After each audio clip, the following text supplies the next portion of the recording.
के शो में। 2 सालों में 5,000 अरब रुपए के कर्जों की वापसी, दावों की असल हकीकत क्या?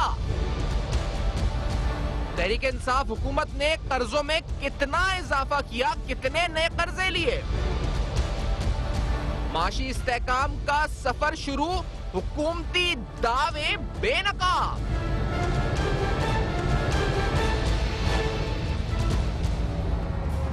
अस्सलाम वालेकुम। पस पर्दा हकायक सनसनीखेज इंकशाफात प्रोग्राम बेनकाब में हूँ आपके साथ सैफान खान।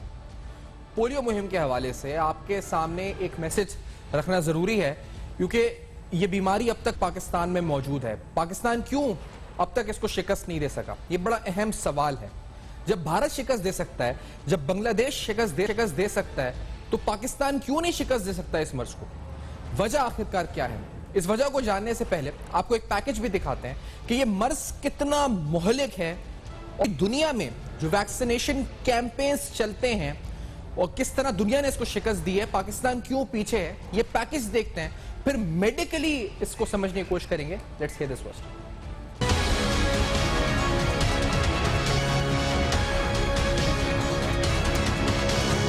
दुनिया आज तरक्की के ख्वाब देख रही है, चांद पर जाने की जुस्तजू में लगी है। दुनिया पोलियो का नाम तक भूलने लगी है और हम आज भी अपने मुल्क से पोलियो का खात्मा नहीं कर सके। पोलियो का खात्मा वक्त की जरूरत है। इंसदादे पोलियो मुहिम का हिस्सा बने। पोलियो के बस 2 कतरे। पोलियो से सालाना 3,50,000 लोग मुतासिर हुआ करते थे। दुनिया भर में चलाई जाने वाली इंसदादे पोलियो मुहिम के जरिए 16 मिलियन के करीब लोगों को मफलूज होने से बचाया गया। दुनिया भर से पोलियो का 99% खात्मा हो चुका है। हम बस इतनी सी दूर हैं और पोलियो का पूरी दुनिया से खात्मा हो सकता है। हमारा साथ दें। इंसदादे पोलियो मुहिम में हम आपके साथ खड़े हैं।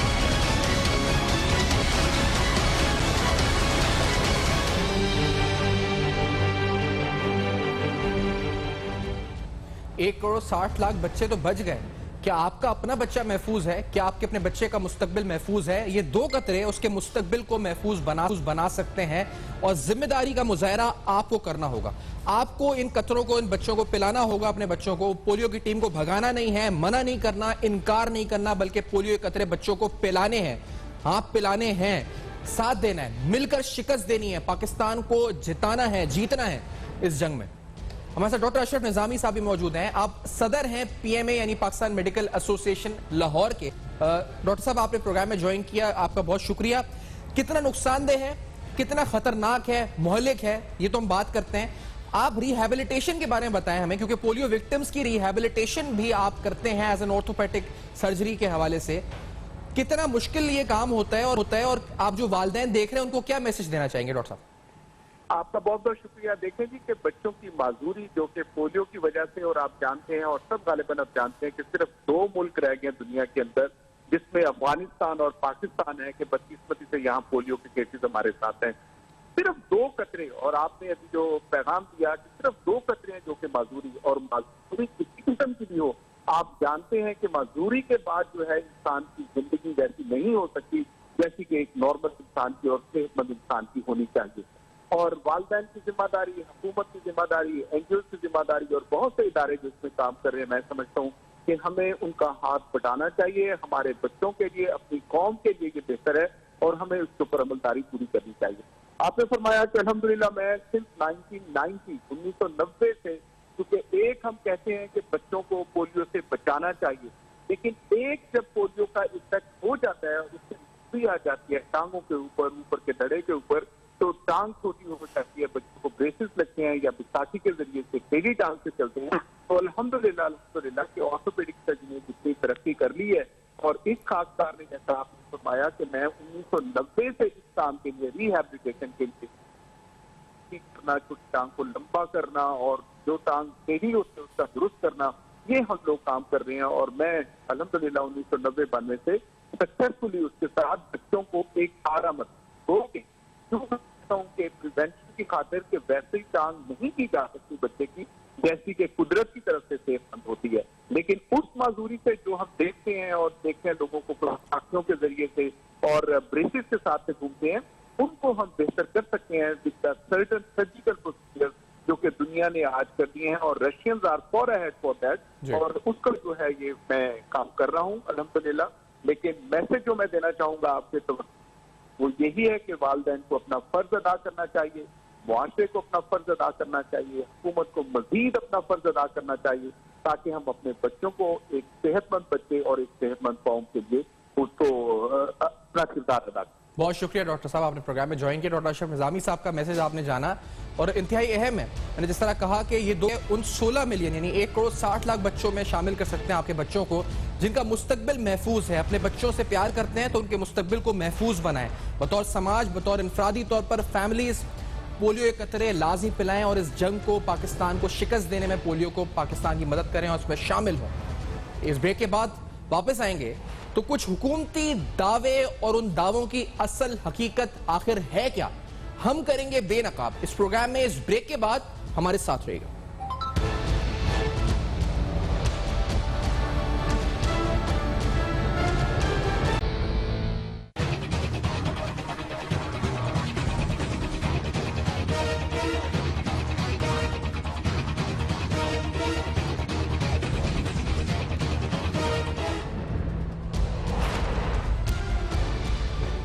Welcome back. आप देख रहे हैं बेनकाब। बेनकाब में अहम तरीन हकायक हो रहे हैं। बेनकाब कुछ अहम सवालात, कुछ दावे हुकूमत की तरफ से जो किए गए, क्या वो दावे हकीकत हैं, क्या दावे सच्चे हैं, ये सवाल प्रोग्राम में उठाएंगे। हम ये जानेंगे कि आइंदा 5 या 6 माह किस तरह से पाकिस्तानी मईशत जो है वो शेप अप कर सकती है। और इन हकायक को जानने के लिए पहले आपको दिखाएंगे कि एशियन डेवलपमेंट बैंक की एक फोरकास्ट क्या कहती है पाकिस्तान में बढ़ते हुए बेरोजगारी के खदशे के बारे में। बिलखुसूस कोरोना का जो इम्पैक्ट पड़ा, पाकिस्तान में बेरोजगारी किस तनासुब से बढ़ सकती है, पहले इससे शुरुआत करते हैं। आपके सामने आपको बताते हैं कि एशियन डेवलपमेंट बैंक ने एक रिपोर्ट जारी की। उस रिपोर्ट में बताया, और ये पूरी एशिया पैसिफिक की रिपोर्ट है जिसमें ये पेशेंगोई एशिया जो तरक्याती बैंक है उसने की, और कहा यह कि कोरोना वायरस के बायस पाकिस्तान में बेरोजगारी बढ़ी है। पाकिस्तान में 22 लाख अफराद बेरोजगार होने का खदशा है, यानी मजीद खदशा एशियन तरक्याती बैंक कह रहा है। 3 माह के अरसे में 15 लाख अफराद बेरोजगार हुए हैं और अगले 6 माह में मजीद 22 लाख अफराद के बेरोजगार होने का खदशा मौजूद है। तो पाकिस्तान में अनएम्प्लॉयमेंट के फिगर्स जो हैं वो तो हॉरिफिक है, आप कह सकते हैं आगे जाके कि 22 लाख अफराद मजीद रोजगार से जा सकते हैं according to Asian Development Bank assessment. इसी तरह से कुछ खुशाइंद खबरें भी हैं, जिस तरह हुकूमत कह रही है कि हमारा सफर इस्तेहकाम की तरफ शुरू हो चुका है। क्या यह हकीकत है या अफसाना है, यह भी बड़ा अहम सवाल है। आपके सामने ये रखते हैं कि जुलाई के माह में जो ईयर ऑन ईयर सेल्स के फिगर्स हैं मुख्तलिफ सेक्टर्स के, वो किस तरह से रहे। हम शुरुआत करते हैं सीमेंट से। एक मुस्बत खबर सीमेंट सेक्टर से आई, जहां सीमेंट की फरोख्त में तकरीबन 38% का इजाफा ईयर ऑन ईयर बेसिस पे यानी सालाना बुनियाद की हिसाब से पिछले जुलाई के मुकाबले में हुआ। डीजल की फरोख्त में 15% का इजाफा देखा गया। जुलाई के महीने में हमने मुस्बत खबर पेट्रोल की तरफ भी देखी, जहां तकरीबन 8% का इजाफा पेट्रोल की सेल्स में 8% के करीब हुआ। यूरिया खाद यानी फर्टिलाइजर की फरोख्त में तकरीबन 22% इजाफा हुआ। टेक्सटाइल की बरामदात जो डॉलर टर्म्स में एक्सपोर्ट्स हैं वो तकरीबन 14% का इजाफा इसमें देखा गया जुलाई के महीने में। और कुल बरामदात यानी पाकिस्तान के जो टोटल एक्सपोर्ट्स हैं इसमें तकरीबन 6% का इजाफा हुआ ईयर ऑन ईयर बेसिस के अंदर जुलाई के माह में। तरसीलात ज़र हमने सब जानते हैं कि एक रिकॉर्ड सेट किया है, तकरीबन 36% का इजाफा रिकॉर्ड किया गया आपके रेमिटेंसेस में, और बैंकिंग डिपॉजिट्स में जुलाई के महीने में तकरीबन 17% इजाफा हुआ। गाड़ियों की फरोख्त जो कि बिल्कुल निल हो चुकी थी, तकरीबन 36% का इजाफा इधर देखा गया। और 17 सालों में रवां साल यानी जुलाई का जो महीना था, ये KC 100 इंडेक्स जो 14% रिटर्न्स इसमें इस वक्त हमने देखा इंडेक्स पे इजाफा हुआ। दैट इज ऑल्सो 17 साल के अंदर एक रिकॉर्ड सेट हुआ कि KC 100 इंडेक्स जो है वो उसके जो ट्रेंड हमने स्टॉक एक्सचेंज में आता हुआ देखा। तो ये तो तमाम वो हैं जो मुस्बत खबरें हैं, और आपको ये बताया कि नेगेटिविटी क्या है, इस वक्त एशियन डेवलपमेंट बैंक क्या कह रहा है। अब आते हैं कि हुकूमत क्या दावे करती है अपनी 2 साल कारकर्दगी से मुतालिक।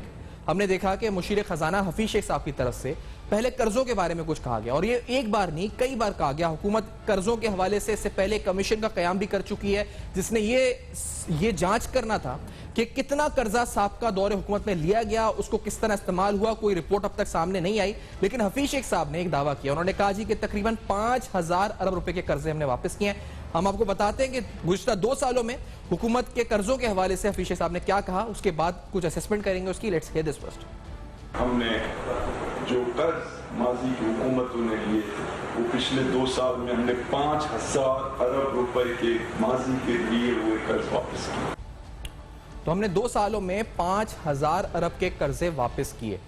ये बात कितनी हद तक हकीकत है, कितनी दुरुस्त है, कितनी गलत है, इसमें जाने से कबल शहबाज राना साहब की एक रिपोर्ट आपके सामने स्लाइड्स की सूरत में रखेंगे जो उन्होंने जुलाई में इस वक्त लिखी थी ट्रिब्यून में। इस रिपोर्ट में बताया गया था कि पाकिस्तान ने कितने बैरूनी कर्जे असल में लिए पीटीआई के दौरे हुकूमत में, कितने वापस किए, इन एक्चुअल पाकिस्तानी कर्जों में कितना इजाफा देखने में आया। आपको बताते चलें कि 2 सालों में इस रिपोर्ट के मुताबिक पाकिस्तान ने तकरीबन 29.2 अरब डॉलर के कर्जे लिए और 19.2 अरब डॉलर के बैरूनी कर्जे यानी जो फॉरेन डेट था आपका वो वापस किया। अगर इस हिसाब से देखा जाए तो पाकिस्तान के जो कुल कर्जे हैं इसमें 10 अरब डॉलर का इजाफा हुआ। पीटीआई के दौरे हुकूमत में 10 अरब डॉलर के मजीद कर्जे लिए गए और पिछले दौर के कर्जे वापस करने के बजाय जो दावा हो रहा है कि हमने 5,000 वापस किए हैं, इसमें तो देखा जाए तो इस हिसाब से 10 अरब डॉलर का इजाफा हो गया। रवा साल के लिए भी हुकूमत ने जो टारगेट सेट किया है वो $15 बिलियन का कर्जे लेने का है, जिसमें से $10 billion according to government targets Pakistan का डेट रिटायर यानी जो एक्सटर्नल डेट रिटर्न करने में खर्च होंगे। और इस हिसाब से देखा जाए तो पाकिस्तान का कर्जा इस साल यानी जो टारगेट सेट हुए उस हिसाब से भी तकरीबन $5 अरब का इजाफा इसमें होगा। तो अगर ये देखा जाए तो पाकिस्तान के टैक्स जो आपके डेट है वो देखा जाए तो उसमें इजाफा हुआ है, ना कि कमी आई है। और ये गवर्नमेंट का जो अपना इकोनॉमिक सर्वे है वो भी ऐसी कुछ पिक्चर पेश करता है। अगर गवर्नमेंट का इकोनॉमिक सर्वे आपके सामने रखे जो टोटल डेट के फिगर्स हैं उसके अंदर, तो जो आपका ट्रेंड इन पब्लिक डेट है, डोमेस्टिक और एक्सटर्नल डेट, जो पब्लिक डेट है जब पीटीआई हुकूमत आई थी साल 2018 में 24,950 अरब के करीब था। मार्च 2020 तक ये 35,207 अरब बढ़ गया, यानी तकरीबन 10,000 अरब का इजाफा जो डोमेस्टिक और एक्सटर्नल डेट जो पब्लिक डेट है उसमें हुआ। अगर नून लीग के दौर से मवाजना किया जाए तो नून लीग ने अगर 5 साल में 10,000 अरब का कर्जा लिया था तो पीटीआई ने तकरीबन 2 साल में 10,000 अरब का कर्जा लिया। अब इसमें डिवैल्यूएशन का इंपैक्ट भी शामिल है, डिप्रिसिएशन भी शामिल है, जो नून लीग के दौर में भी हुई थी और पाकिस्तान तहरीक इंसाफ के दौर में भी हुई।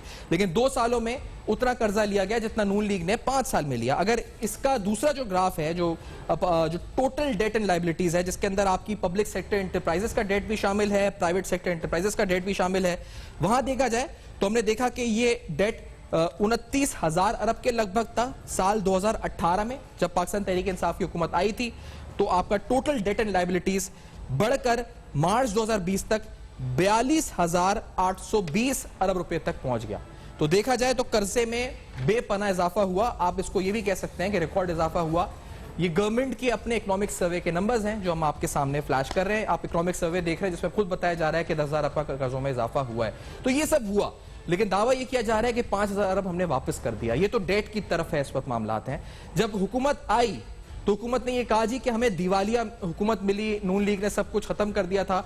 हफीज शेख साहब ने कल भी कुछ बातें की थी इस बारे में। ये बात तो हकीकत है कि करंट अकाउंट डेफिसिट ज्यादा था। पहले ये सुनते हैं, उसके बाद जो स्टेट बैंक की कारकर्दगी रिपोर्ट थी उसमें क्या निशानदेही हुई थी ये भी आपको बताएंगे। लेट्स हियर दिस फर्स्ट कि हफीज शेख साहब ने क्या कहा। जो फॉरेन एक्सचेंज के रिजर्व थे वो पिछले 1 साल में आधे हो चुके और हमें डिफॉल्ट का खतरा।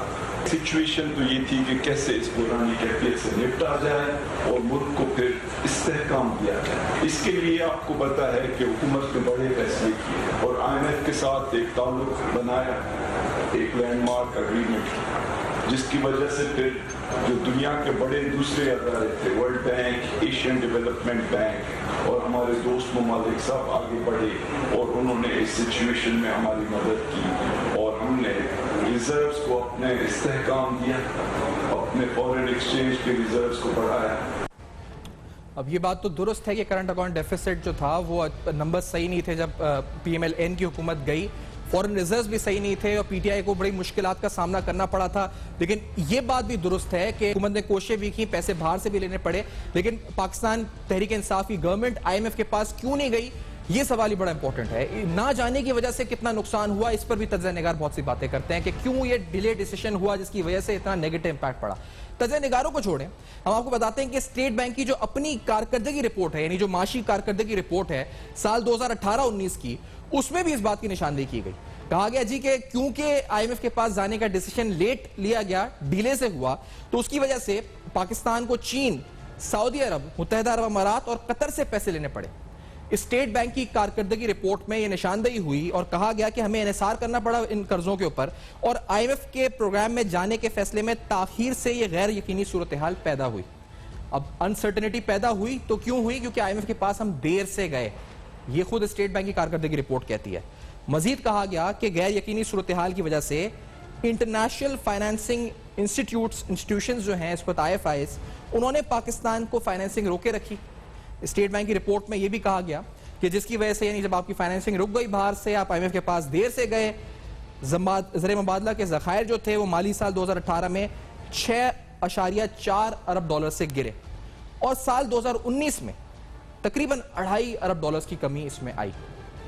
तो अगर देखा जाए तो गवर्नमेंट की इनइफेक्टिव डिसीजन मेकिंग की वजह से, यानी हम आईएमएफ के पास देर से गए, डिले हुआ, उसकी वजह से पाकिस्तान को यह नुकसान उठाना पड़ा। अहम तरीन हकायक हैं जो हम कर रहे हैं बेनकाब। पाकिस्तान तहरीक इंसाफ की हुकूमत की माशी कारकर्दगी पर हम प्रोग्राम्स में डिटेल के अंदर मुख्तलिफ एस्पेक्ट्स यानी डेट, एक्सपोर्ट्स, आपकी जो फिस्कल साइड है, फैक्ट्स एंड फिगर्स के साथ आपके सामने प्रोग्राम पेश करते रहेंगे। और इस ब्रेक के बाद जब आएंगे तो आज इस अज़म का इजहार हुआ, कश्मीर की आज़ादी के हवाले से पार्लियामान में भी इजहार हुआ, भारत के कुछ हथकंडे जिनको हम करेंगे बेनकाब और पाकिस्तान की Kashmir policy, foreign policy in detail करेंगे discuss. After this very short break बेनकाब में हमारे साथ रहेगा।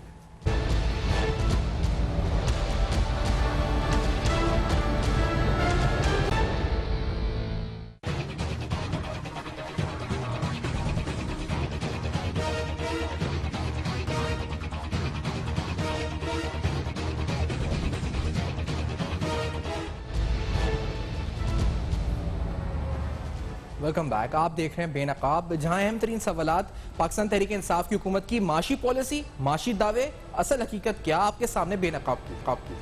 अब आते हैं खारजा पॉलिसी की तरफ। और खारजा पॉलिसी की जब बात करते हैं तो मसले कश्मीर वो नंबर 1 प्रायोरिटी इस वक्त है पाकिस्तान के लिए, पाकिस्तानियों के लिए, और इस वक्त आलमी दुनिया की बात भी करें तो it should be priority number 1। लेकिन क्या पाकिस्तान तहरीक इंसाफ ने इसको सही तरह परसू किया, ये सवाल उठाएंगे। और साथ साथ नरेंद्र मोदी की हालिया स्टेटमेंट्स, जो जारहाना स्टेटमेंट्स हैं, उन स्टेटमेंट्स के पीछे क्या एम्स एंड ऑब्जेक्टिव्स हैं, ये वॉर हिस्टीरिया या आखिरकार जंगी जुनून क्यों क्रिएट करने की कोशिशें होती हैं, इस पर से भी पर्दा उठाएंगे। आज जब ऐवान में इजलास हुआ, सदर पाकिस्तान की तरफ से भी मसला कश्मीर का जिक्र हुआ, कश्मीर से एक अज़म का इजहार हुआ, तमाम पाकिस्तानी उस अज़म को शेयर करते हैं। आरिफ अलवी साहब सदर पाकिस्तान ने क्या कहा है, पहले आपको सुनवाते हैं प्रोग्राम आगे बढ़ाते हुए। Let's hear this first. हर कागज, हर वादा, हर बयान और हर माहिदे की हिंदुस्तान ने खिलाफ वर्जी की है। जिनीवा कन्वेंशंस की खिलाफ वर्जी की है, इंसानी हुकूक के चार्टर की खिलाफ वर्जी की है, शिमला मुआहदे की खिलाफ वर्जी की है, अक़वाम मुत्तहिदा की करारदादों की खिलाफ वर्जी की है। जो उनके लीडरान ने बातें की, सब के ऊपर उन्होंने पानी फेर दिया, सब झूठ बोला गया था। तो लिहाजा मैं ये समझता हूँ कि ये मामला ज़्यादा देर नहीं चलेगा और इंशाअल्लाह जल्द कश्मीर आज़ाद होगा। ये हिंदुत्व फाशिस्ट कैफियत चल नहीं सकती। जिस अज़म का इजहार किया है, मैंने जिस तरह कहा कि सारे पाकिस्तानी इस अज़म का इजहार करते हैं, दुआ करते हैं कि जल्द इंशाअल्लाह कश्मीर आज़ाद होगा। हमारे साथ मौजूद है जनरल राइट गुलाम मुस्तफ़ा साहब, मारूफ तर्जा निगार हैं, दिफाई उमूर, खारजा उमूर सब पर गहरी नजर रखते हैं, दाखिली उमूर पर। जनरल साहब, इस अज़म का इजहार तो हम कई बार हुक्मरानों से सुन चुके हैं, मौजूदा हुकूमत भी करती है इस अज़म का इजहार। अमली तौर पर इन्होंने क्या किया है खारजा साइड की तरफ और इस कश्मीर के मसले को हल या आज़ादी की तरफ ले जाने के लिए, आप सेटिस्फाइड हैं? देखिए, नहीं, मैं इससे सेटिस्फाइड नहीं हूँ। मेरा ख्याल है पाकिस्तान में शायद ही चंद लोग होंगे जो इससे सेटिस्फाइड होंगे। इसमें अगर आप देखिए ना पार्टीज कौन कौन सी हैं, पाकिस्तान एक बहुत बड़ी पार्टी है कि पाकिस्तान ही कश्मीरियों की नुमाइंदगी कर रहा है, हम ही उसके वकील हैं, कश्मीरी उनकी पार्टी है, भारत इसमें पार्टी है, यूएन इसमें पार्टी है और इंटरनेशनल मीडिया और इंटरनेशनल कम्युनिटी इसमें पार्टी है। यूएन ने कुछ नहीं करना, वो नहीं कर सकता, ना ही करेगा वो। इंटरनेशनल कम्युनिटी को कोई कंसर्न नहीं है कि यहाँ पर कश्मीर में चाहे कितने भी कश्मीरी मुसलमान जो हैं वो शहीद हो जाए, उनको किसी से कोई कंसर्न नहीं है। वो एक बयान दे देंगे, अखबार में एक आर्टिकल आ जाएगा, इससे ज्यादा कोई बात कोई नहीं करेगा। गुज़श्ता 70, 72, 73 साल से मैं यही देख रहा हूँ। ये भारत जो कुछ कर सकता है वो कर रहा है, क्योंकि भारत भी ये समझने की बात है सिफान कि भारत भी ये समझता है कि कश्मीर पूरा हासिल किए बगैर और उसके आगे जो उसके अज़ाइम हैं, गिलगित बल्तिस्तान है, आज़ाद कश्मीर है, फिर पाकिस्तान को जो उन्होंने तबाह बर्बाद करने की नौज़ बिल्लाह को साजिश बना रखी है, वो तब तक पूरे नहीं होते जब तक कश्मीर को लेते नहीं है। तो इसलिए वो भी एक तरह से अपनी जो तकमील का उनका एजेंडा उस तरफ वो चल रहे हैं, क्योंकि तारीख उठा के देख लीजिए, कश्मीर तो भारत के पास जा सकता ही नहीं था। रेडक्लिफ साहब ने और नेहरू साहब ने मिलकर साजिश की, कश्मीर भारत को दिया गया। ये तो आप उनको लिए दुआ करें जिन लोगों ने हमारे ये काम किया कि गिलगित बल्तिस्तान ले लिया, आजाद कश्मीर ले लिया, वरना भारत की सरहदें तो आपके दरियाई जेलम पर होती हैं आज से 70 साल पहले, और फिर आगे कहां तक क्या होता। तो मैं बात ही कहने की, भारत जो कर सकता था वो कर रहा है, कश्मीरी जो कर सकते थे वो कर रहे हैं। कश्मीरी पाकिस्तानियों की तरह वहां शहादतें हासिल कर रहे हैं। जो कश्मीरी वहां पे शहीद हो रहे हैं, बच्चे बूढ़े बुजुर्ग, वो मेजे होना चाहिए था पाकिस्तानी होने, वो पाकिस्तानी है, पाकिस्तान का झंडा उठाते हैं, पाकिस्तान के झंडे में दफन होते हैं, पाकिस्तान का नारा लगाते हैं। वो पाकिस्तान की जंग लड़ रहे हैं। पाकिस्तान क्या कर रहा है, हमने बयानात से आगे बढ़े हैं कुछ इसमें। देखिए अब तो फील्ड इतने वाइड हैं कि आप अगर पाकिस्तान चाहता, जिस तरीके से हमारे प्राइम मिनिस्टर ने last year UN general assembly में इजलास किया था जी, उस इजलास ने जो एक मोमेंटम डेवलप हुआ था, अगर पाकिस्तान उसको लेके आगे चलता, इंटरनेशनली इतने फोरम्स हैं जहां पे पाकिस्तान ये आवाज उठा सकता था। मतलब लॉ फेयर एक बहुत बड़ा एक जंग का एक हिस्सा बन चुका है, जहां पे लीगल वॉर लड़ रहे हैं आप, पॉलिटिकल वॉर लड़ रहे हैं आप, डिप्लोमेटिक वॉर लड़ रहे हैं। ये तो अगले दिन शीर मिजारी साहब ने भी देखी, उन्होंने खुद अपने फॉरेन ऑफिस को क्रिटिसाइज किया। मैं खुद तो अकेला नहीं कर रहा इस चीज जी। तो आप इसको लेके आगे चलते। दूसरे जो बड़ी जो मैं कमजोरी हमारी रही है, पहले दिन से लेके जब प्राइम मिनिस्टर आए हैं नेशनल असेंबली में खिताब करने के लिए, तो जब हिज़्ब इख्तिलाफ ने कोई बात की, उन्होंने क्या कि मैं उससे लड़ाई लड़ लूं। ये मुदाफियाना सोच है आपकी। देखिए war actually is a diplomacy by other means. जो कौम जंग के लिए तैयार नहीं होती, कोई उसकी बात सुनने को तैयार नहीं होता। क्या पाकिस्तान उस हद तक जाने को तैयार है जितना कश्मीर आपके लिए अहम है? जी। अगर पाकिस्तान उस हद तक जाने को तैयार नहीं है, सिर्फ बातों की हद तक, आपकी बॉडी लैंग्वेज देख लीजिए, आपके ऑन ग्राउंड प्रिपरेशन देख लीजिए, क्या आपने कौम को तैयार करने की कोशिश की कि आज नहीं कल नहीं खुदा ना खास्ता जंग हो सकती है। और ये मैं तो ये जाती तौर पर समझता हूँ कि पाकिस्तान पे जंग मुसलत होगी हुई है। और पाकिस्तान का ये कैसे उसको लड़ता है, किन हथियारों को इस्तेमाल करता है, ये जरूरी नहीं है कि आप पहले बंदूक और लेके चल पड़े। बहुत तरीके हैं और सिफान, हमने कोई तरीका सही नहीं आजमाया। आज जहाँ पे हम खड़े हैं, मेरे ख्याल है हम 5 अगस्त लास्ट ईयर उससे पीछे चले गए। लास्ट ईयर तो एक मोमेंटम डेवलप हो गया था, अब वो भी खत्म हो गया सारे इसका। और तो ये जो बयानात तवातुर के साथ कहना काफी नहीं है सिफान, तवातुर के साथ जो बयानात आ रहे हैं, जिसमें जंगी जुनून भारत, जो वजीर आजम है भारत के नरेंद्र मोदी, वो जो जिस तरह की स्टेटमेंट्स देता है कि हम पाकिस्तान को इतने दिन में शिकस्त दे देंगे, हम ये कर देंगे, ये बयानबाजी है, इस पर सियासत है, अपने इंटरनल पॉलिटिक्स है उनको उसको फ्यूम करने के लिए, या ये वाकई में ये जो कैंपेन और डिजाइन है जो आप हिंदुस्तान का, ये उस तरफ एक कदम है और ये बढ़ाएंगे भी कदम, ये सिर्फ बयानात नहीं रहेंगे? साहब देखिए सिफान, एक तो आप हिंदुओं को एज ए होल मत लें जी।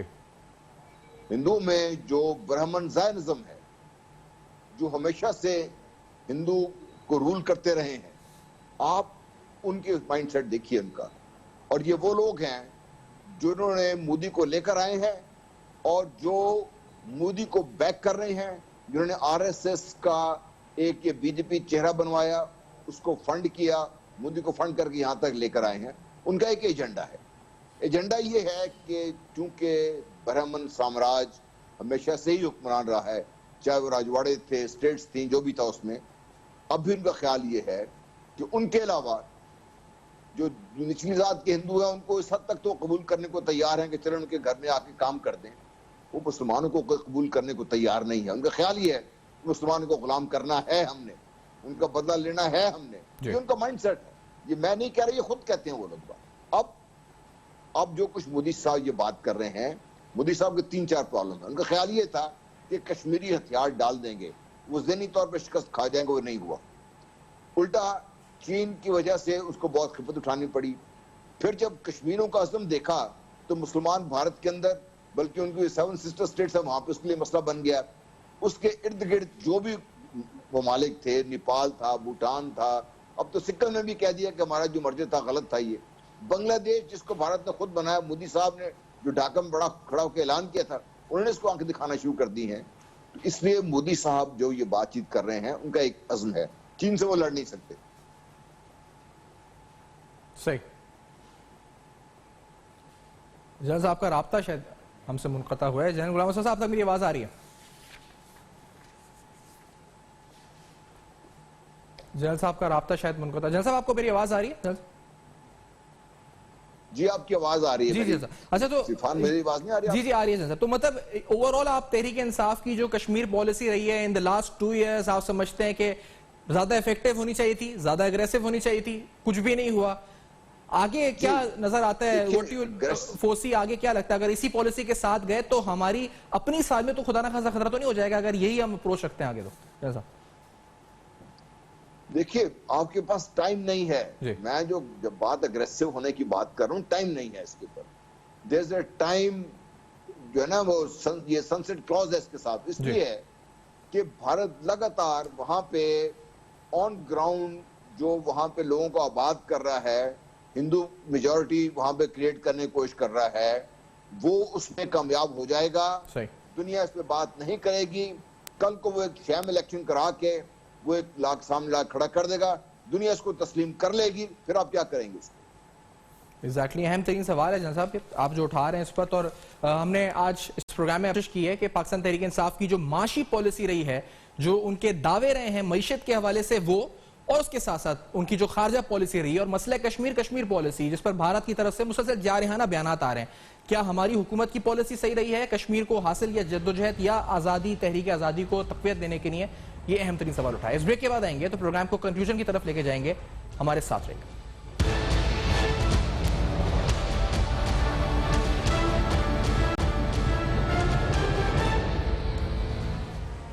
Welcome back. आप देख रहे हैं बेनकाब, और बेनकाब में आज अहम तरीन हकायक करें बेनकाब। आपको बताया कि 5000 अरब के कर्जे वापस करने का हुकूमती दावा, इसकी असल हकीकत क्या है? आपको ये बताया कि पाकिस्तान को दरअसल कौन सा माशी फैसला गलत रहा जब IMF के पास हम डीले करके गए, जिसकी वजह से नुकसान उठाना पड़ा। स्टेट बैंक खुद इस पर क्या कहता है, उसकी कारकर्दगी रिपोर्ट क्या कहती है, और साथ साथ आखिर में हमने डिस्कस की पाकिस्तान की खारजा पॉलिसी स्पेसिफिकली कश्मीर के हवाले से। क्या सिर्फ अज़म दोहराने से, बयानात से कश्मीर आज़ाद होगा, या अमली तौर पर कुछ पॉलिसी चेंजेस की अशद ज़रूरत है? प्रोग्राम में सब डिस्कस किया। For feedback you can write us on our Facebook, email and Twitter. ये तमाम एड्रेसेस आपके सामने फ्लैश कर रहे हैं। देखते रहिएगा, अब तक अपना बहुत ख्याल रखिएगा।